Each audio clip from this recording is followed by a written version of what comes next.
Saito is a loser bum who gets Isekaid into a magic academy as the slave of a baddie mage. However, when he discovers that he has the power to instantly master every weapon, he becomes the ultimate Riz Lord that every baddie on campus is dying to get a taste of. It all started when Louise woke up in her room and started getting ready for the magic academy. She grabs her wand and heads to class, where a new teacher, Ms. Chevreuse, walks in. During the lecture, the teacher demonstrates a transmutation spell, turning stones into bronze. When she asks Louise to replicate the spell, the rest of the class starts snickering. However, as Louise starts chanting, a blinding light fills the room, indicating another one of her signature failures. Later, a group of girls corners Louise on the stairs to mock her about the upcoming summoning ritual. Louise, refusing to back down, boldly claims she's going to summon the most legendary and beautiful familiar anyone has ever seen. The next day, the students gather in the garden for the big ritual. One by one, they summon various creatures. Some get one-eyed monsters, while others get giant salamanders. Finally, it's Louise's turn. Her classmates prepare for another explosion, and Kirka tells her she better summon something better than a lizard. Louise prays for her slave to appear from anywhere in the universe and waves her wand, triggering a massive blast that covers the area in thick smoke. When the dust settles, everyone realizes that Louise has somehow summoned a regular human boy who looks like a Reddit moderator. She's absolutely fuming, wondering why her familiar looks like a random kid from the streets of India. Saito, completely disoriented, wakes up and asks where the hell he is, only for Kirka to laugh and tell Louise she finally got exactly what she deserved. Furious, Louise tries to ask for a redo, but the teacher shuts her down, insisting that the ritual is sacred and she has to stick with what she got. To finalize the contract, Louise leans in and kisses Saito, which causes a searing pain in his hand as magical runes burn into his skin. The agony is too much and Saito passes out. Saito wakes up later that night in Louise's room, still feeling a burning sensation. He starts yelling about being kidnapped and demands answers, but Louise treats him like a submissive boyfriend of a liberal girlfriend. She then tosses her clothes at him and demands he wash them for the morning. When Saito refuses to be her maid, she tries to hit him with a silent spell to shut him up. Predictably, she messes up the chant, and another explosion sends Saito flying. Now completely fed up, Saito realizes they are somehow communicating despite the language barrier. Louise explains that this is a magical world where people use magic, and he is now her familiar for life. Terrified by the logic of this new world, Saito bolts out of the room. He runs past Guiche, who is busy flirting again, and eventually finds himself outside. At that moment, he looks up at the sky and sees two moons, one red and one blue, and realizes that he is not in his hometown, Tokyo, anymore. Just a few days ago, Saito was living an ordinary life of a desperate gooner, desperately searching for a part-time job. On his lonely walk home, he stumbled upon a strange glowing orb floating in the air. Curiosity got the better of him, and he stuck his hand into the shimmering light. That's when he heard a girl's voice chanting a spell. In an instant, the magic pulled him through dimensions and dropped him into a completely different world like a sack of potatoes. Now in the present, Saito tries explaining Tokyo and Japan to Louise, but she dismisses everything with pure arrogance. To her, nothing outside her kingdom matters, and she treats his story like the ramblings of a delusional commoner. When he asks how to get back home, Louise gives him a harsh reality check, claiming he's stuck here forever. As far as she's concerned, he is no longer a human with rights. He is her familiar, which basically means he is her slave. She then tosses her dirty underwear at his face and orders him to wash everything by morning. That night, Saito is left chained on the cold floor like a dog, while Louise sleeps comfortably in her luxurious bed. When Saito tries waking Louise up for school the following morning, she's still half asleep and treats him with the usual insults. He tries setting boundaries, refusing to wash her underwear, but Louise responds by pointing at a drawer full of lingerie and demanding he help her get dressed. When Saito resists, she threatens to starve him. With no real choice, Saito swallows his pride and obeys the command like an absolute simp. Later, they head to the Academy's grand dining hall. Saito feels a spark of hope seeing the lavish feast, but Louise quickly crushes it. She points to a piece of bread and a bowl of water on the floor, reminding him that familiars should be treated like a stray dog. As the nobles pray and complain about their bland meal, Saito watches bitterly from the ground. Later, during a familiar bonding class, Louise feels embarrassed by her human familiar and sends Saito to fetch tea just to get rid of him. While walking the halls, he accidentally collides with a kind maid named Siesta. Unlike the arrogant mages, Siesta is friendly and down to earth and also has beautiful, juicy knockers. As they talk, they quickly bond over their shared low status. Siesta is carrying a piece of bread that fell on the floor, but she is determined to serve it anyway because her master is strict. On the other hand, Guiche, the flamboyant, rose-obsessed playboy, is flirting with a girl using his earth magic. Saito knows Guiche is a serial cheater, and he desperately wants to exact revenge on him like a beta male. So he takes the dirty bread and exposes Guiche's two-timing, right in front of his current girlfriend. The resulting drama humiliates Guiche as the entire hall laughs at him. While this chaos unfolds, the Academy staff discusses a mysterious mark known as the Gandalf, a legendary rune that that grants incredible combat ability to its bearer. Unknown to them, Saito carries this exact mark on his hand. Louise is furious at Saito for causing a scene and demands he apologize to Guichet, but Guichet, with his ego bruised, challenges Saito to a formal duel. He summons a giant earth golem, leaving Saito feeling completely outmatched. Louise tells him to apologize and save himself, but Saito's pride refuses to let him bow down. Now, Guichet tosses him a practice sword, expecting an easy win. But the moment Saito grips the hilt, the Gandalf rune on his hand glows brightly and his body moves on pure instinct. In a stunning display, he slices the golem into pieces like a birthday cake.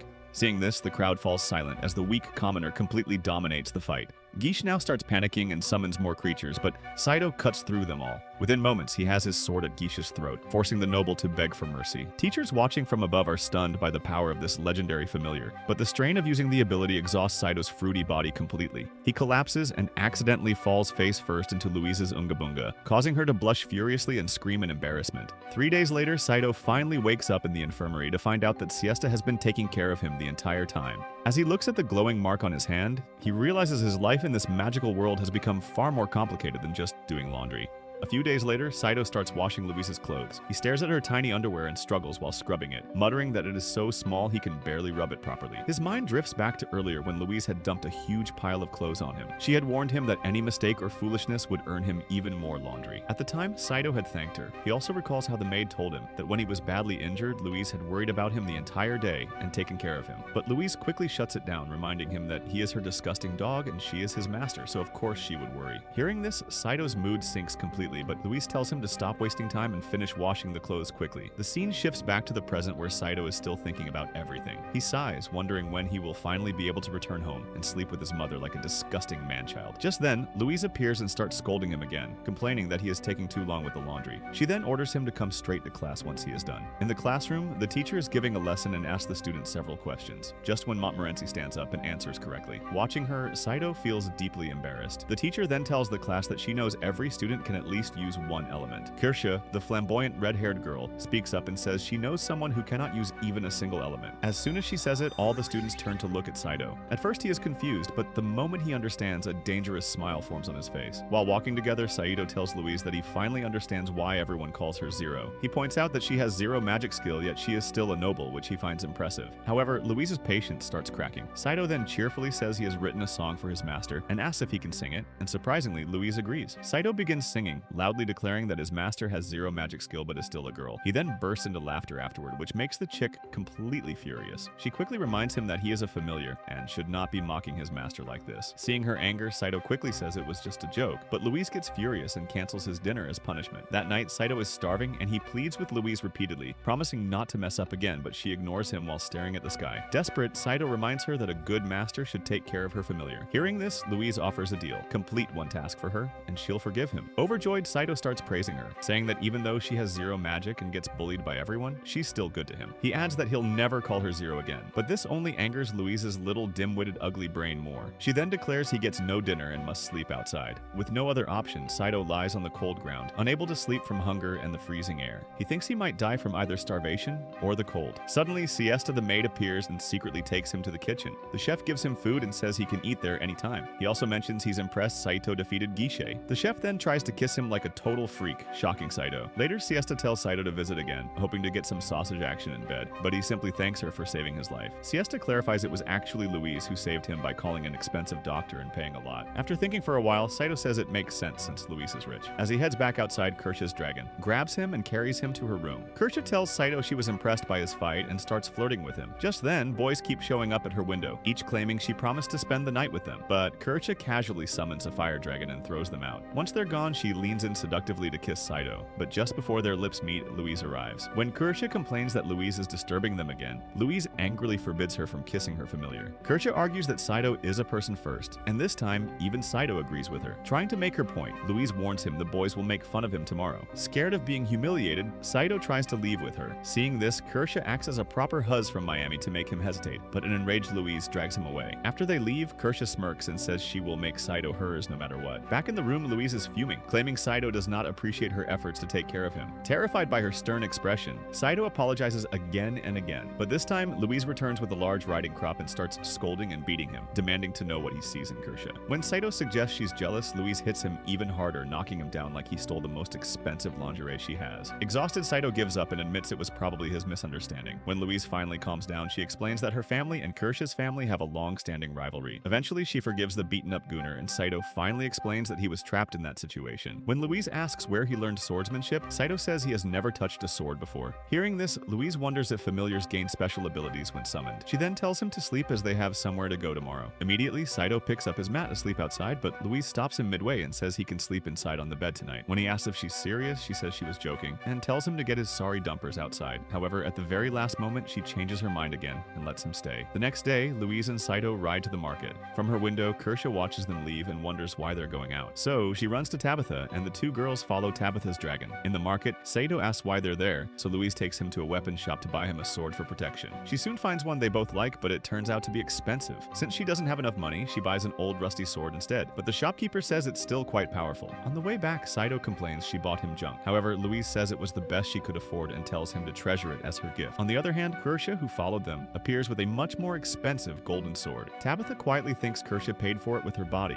wondering if she has an OnlyFans account. Within seconds, Kirsche and Louise start arguing over whose sword Saito will keep. They prepare to use magic, but Tabitha snatches both wands and tells them to settle it peacefully. When Saito nervously says he'll keep both, they kick him in the nuts. Kirsche declares she hates Louise, and Louise says the same. Just then, a voice tells the stupid girls to stop fighting. Both glare at Saito angrily, but he denies saying it. To everyone's surprise, it turns out that the sword is talking, and it starts complaining that they woke it up. Seeing this, Kirsche reveals it's an intelligent sword, but Louise admits she knew nothing about its ability. Finally, Saito thinks the sword is amazing and chooses Louise's sword, which makes Kirsche even more furious. But Louise, tired of everything, wonders why so many annoying things keep happening to her. One day, a guy named Count Mott struts into the principal's office acting like Donald Trump's son with a message from the royal palace. Principal Osmond realizes he can't really say no to the higher-ups, so he signs the document and Mott heads out. On his way, he runs into the resident hottie, Miss Longville, and tries to act smooth by asking her to dinner, only to bail on his attempt to pick the chick up at the last moment. Confused by the encounter, Longville asks the principal what the deal is. Osmond explains that Mott is on the hunt for a notorious magic thief named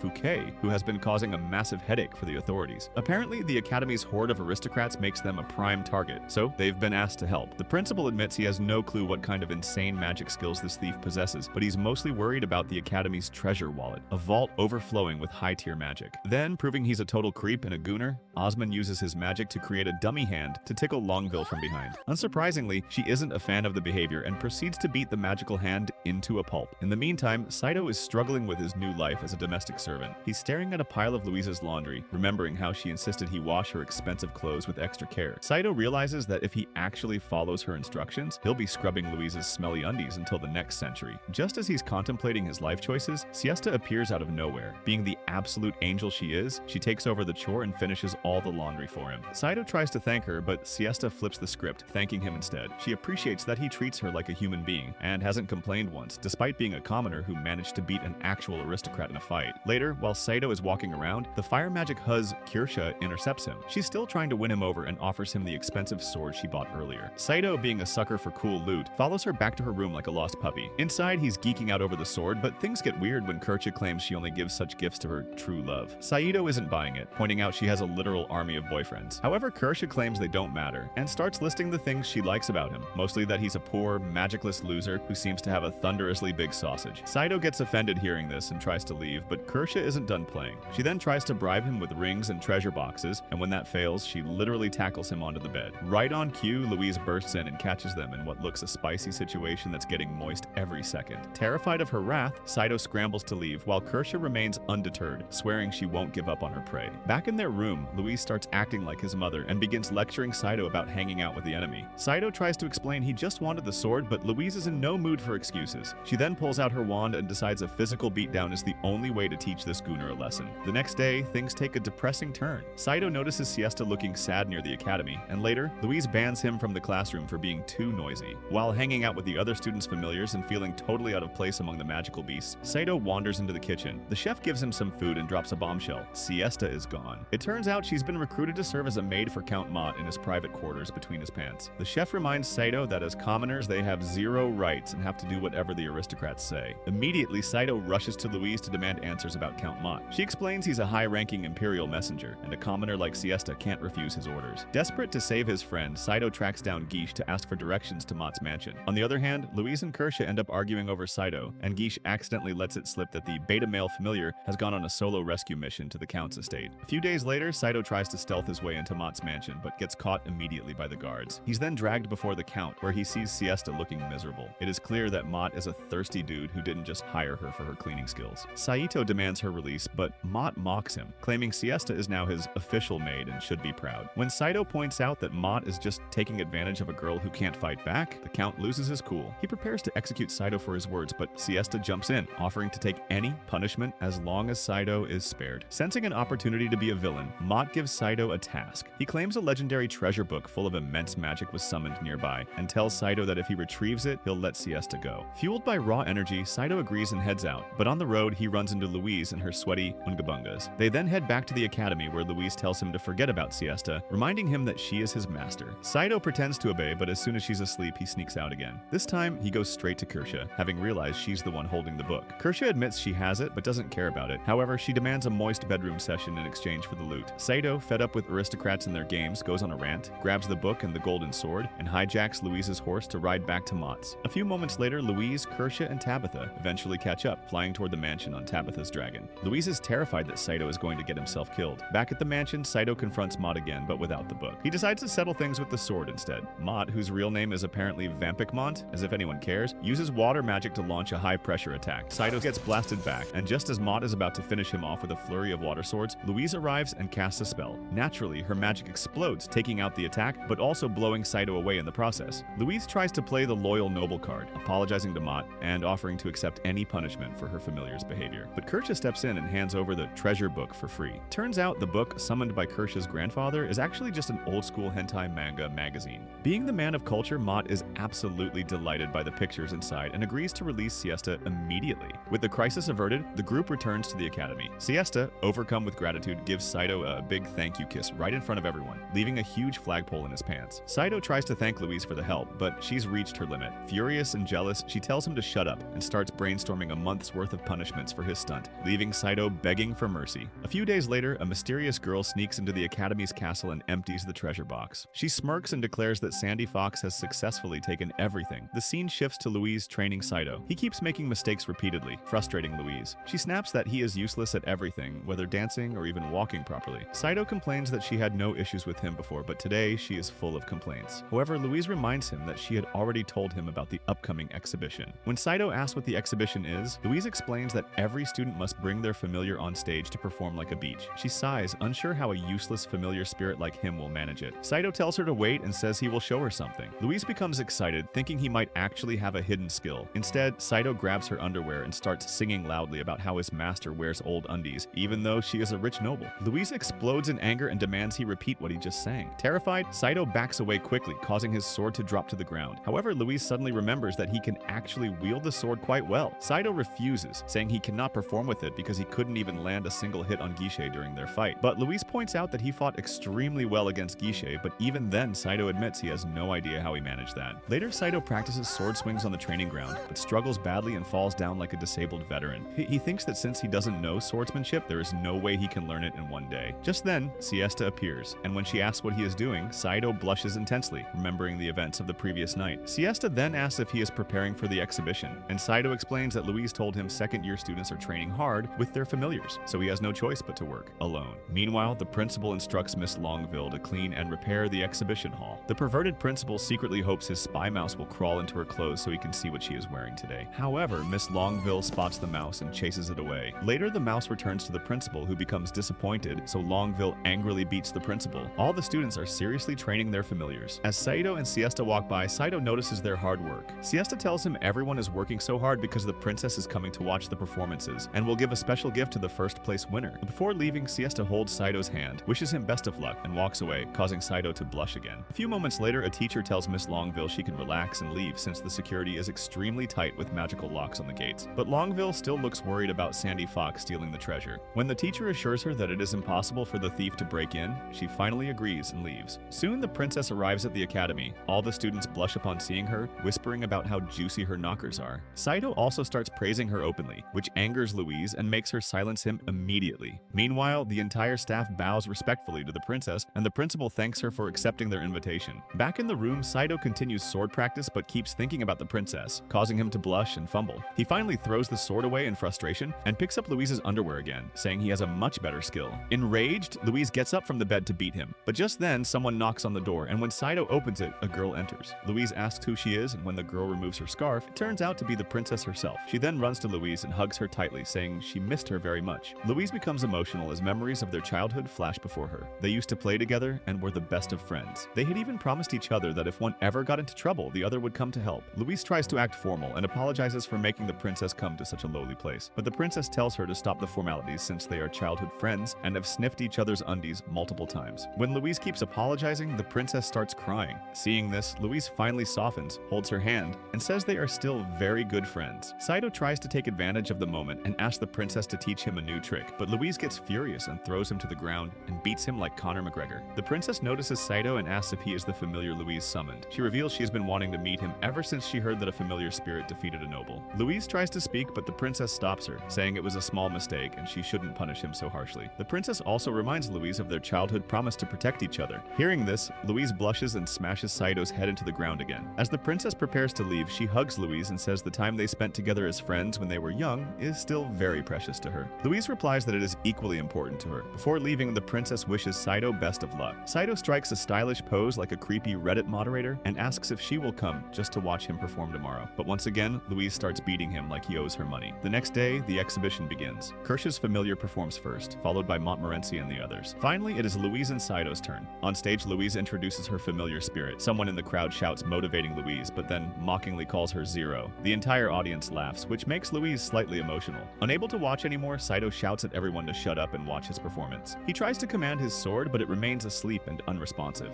Guiche laughs at him, but Kirsche starts blushing seeing this idiot. When the students continue laughing, Saito prepares to do something, but an angry Louise grabs his ear and drags him off the stage. Meanwhile, the mysterious girl from earlier stands outside the treasure room, struggling to break the lock. After failing, she summons a massive golem using her magic and orders it to destroy the pillars. Unfortunately, the golem's attack has no effect. Realizing the treasure box is protected by strong magic that prevents physical attacks, she looks for another way. Luckily, Louise and Saito happen to walk nearby, and Louise immediately recognizes the golem and says it is not a familiar but a magically created being. The girl notices them and orders the golem to capture them. Saito pushes Louise out of the way and gets caught instead. He tells Louise to run, but she refuses. She then points her wand at the golem and chants fireball, creating a massive explosion. The explosion echoes all the way to the exhibition hall, where Montmorency asks if anyone heard it, but Kirche says she heard nothing. Meanwhile, Tabitha wins first place and receives a gift from the princess. Back at the fight, Louise's fireball explodes right next to Saito's lousy butt crack. He shouts, asking if she is trying to eliminate him, but Louise says it was just a small mistake. The thief girl is surprised that Louise could use magic, and she even notices a crack in the wall caused by the explosion and orders the golem to attack that spot. When the golem punches a hole through the wall, the entire academy starts to shake.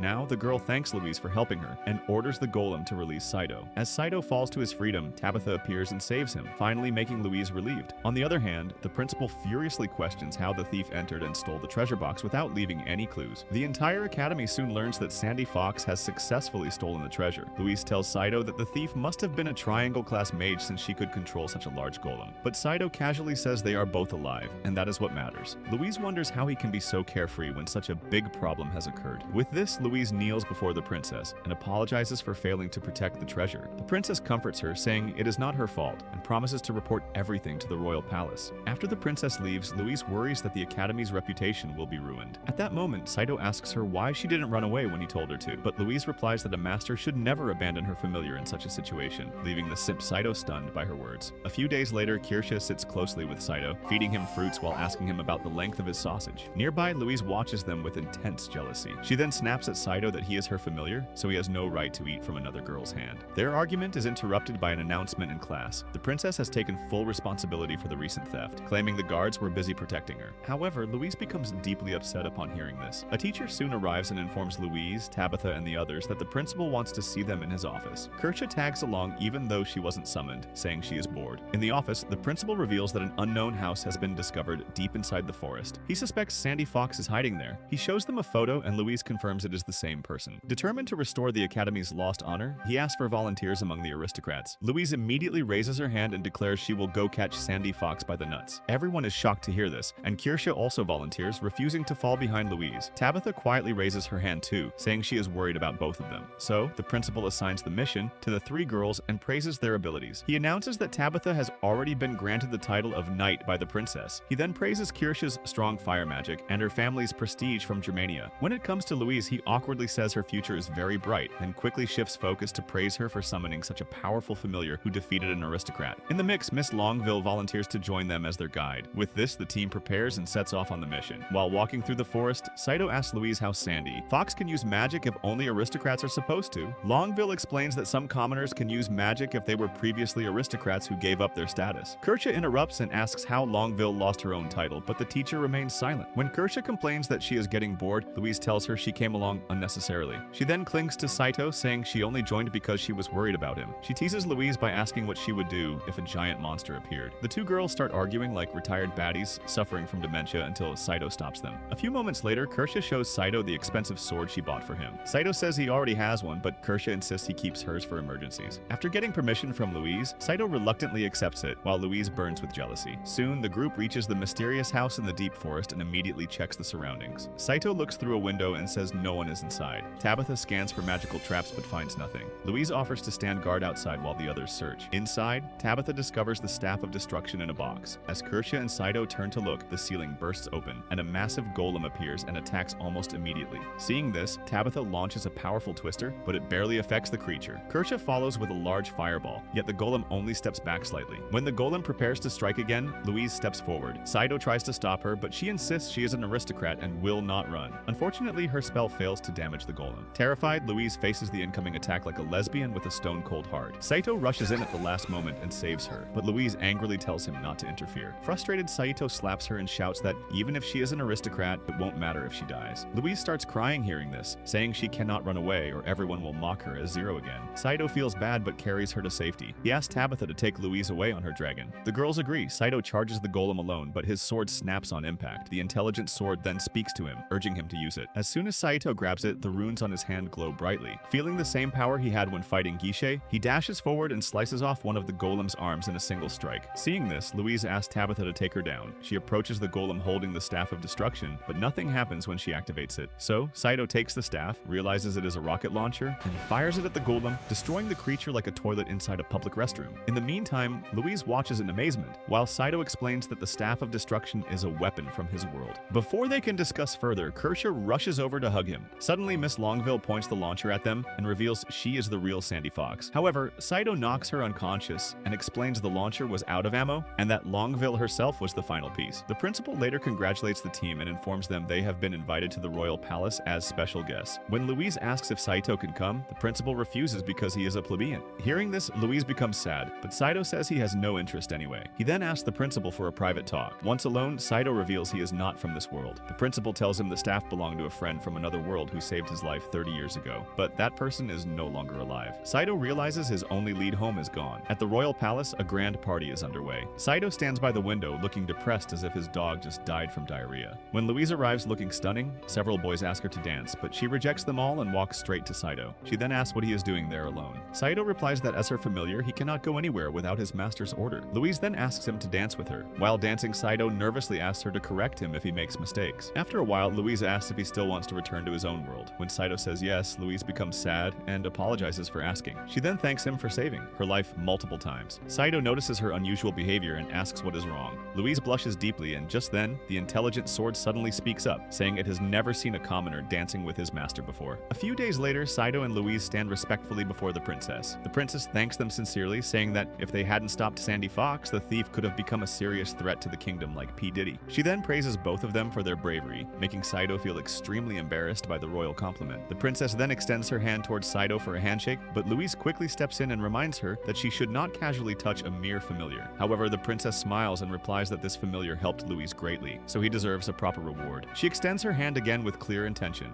but Saito starts overthinking and nervously wonders if she wants him to kneel. Louise leans close and whispers that the princess is asking for a kiss. This makes Saito's face turn bright red. After some hesitation and Louise urging him to hurry, Saito steps forward, pulls the princess into his arms and kisses her. As the princess faints from the sheer disgust in Saito's breath, Louise stares in horror, thinking this idiot has gone too far. In the next scene, Louise has beaten Saito thoroughly. Covered in bruises, she demands he apologize apologize to the princess immediately. Saito protests that she was the one who told him to kiss her. Louise angrily clarifies that she meant a kiss on the hand. The princess, now recovered, tries to calm things down and says it was a misunderstanding. Even then, Louise keeps scolding him until the princess asks for a favor. Louise immediately agrees, saying she will do anything, even jump out a window if ordered. However, the princess smiles and tells her there is no need for anything extreme. She simply wants Louise to go to the nearby town and investigate some suspicious rumors quietly. Following the princess's orders, Saito and Louise arrive in town dressed as commoners. Saito warns Louise to act like a proper commoner, but she ignores him. Earlier, the princess had given Louise a special royal identity card for the mission. They try to book a room at a luxurious soundproof hotel for naughty activities, but Louise doesn't have enough money. Saito suggests a cheaper inn, but she refuses. Frustrated, Saito says the mission might fail because it doesn't suit someone as proud as her. But Louise angrily declares she will handle everything herself and tells him to wait outside. Later, Saito finds Louise sitting sadly on a bench. She admits she lost all her money at the casino trying to double it for a better room. After thinking, Saito suggests abandoning the mission, but Louise refuses to give up. While they argue, an eccentric man named Scarin appears. He overheard their conversation and offers them a room in exchange for working at his establishment. Both Saito and Louise get excited at the chance for free lodging. Soon, Scarin takes them to his maid-themed inn. He introduces them to the other maids, claiming they are siblings who couldn't find a place to stay. Louise is assigned as a waitress while Saito handles cleaning and dishwashing. A cheerful girl asks Saito to help wash dishes and offers to assist him with anything he needs. Later, Scarin announces a tipping competition in which the maid who earns the most tips will win a beautiful dress. Even though she does not like the idea, Louise joins because she is ready to sell herself at this point for money. While serving, Louise encounters a rude customer who mocks her, saying her chest is as flat as a surfboard. She barely controls her temper hearing this, but Scarin intervenes and sends her away. That night, in their shared room, Louise complains about the creepy atmosphere, but eventually agrees to sleep there. Later, bats swarm the room, terrifying her into sleeping close to Saito's sausage. The next day, Louise struggles with rude customers while the girl working with Saito reveals she is Scarin's daughter. On the final day, a wealthy and arrogant tax officer arrives. Most maids avoid him. Louise sees her chance and approaches, but the man insults her and tries to touch her. Enraged by this behavior, Louise kicks him hard in the face, and the other maids cheer for her. When the aristocrat orders his guards to arrest her, Saito rushes in to protect her. He tries to draw his sword but realizes he left it behind. Suddenly, Louise appears holding her wand and creates a massive explosion. She reveals she brought it because she isn't as foolish as Saito. The aristocrat does not believe this, so Louise shows him the royal identity card, causing him to panic, bow deeply, and give her generous compensation before fleeing. Immediately, all the maids swarm around Louise in admiration to sniff her sweaty armpits. However, when Saito warns her that everyone now knows she isn't a commoner, Scarin says background doesn't matter here. His daughter declares Louise the winner and awards her the beautiful dress. Later that night, when Saito relaxes on the bed, he notices Louise changing and offers to help, but she refuses. When she steps out wearing the elegant new dress, Saito's flagpole changes directions. A few days later, Louise and Saito return to the academy after completing their mission. Louise immediately complains that Saito is sitting too close and tells him to move back, but Saito casually replies that it doesn't really matter because he likes her body odor. This irritates Louise even more because summer vacation has already started. She gets irritated since all the other students have gone home to visit their parents, yet she is stuck here with an idiot like him.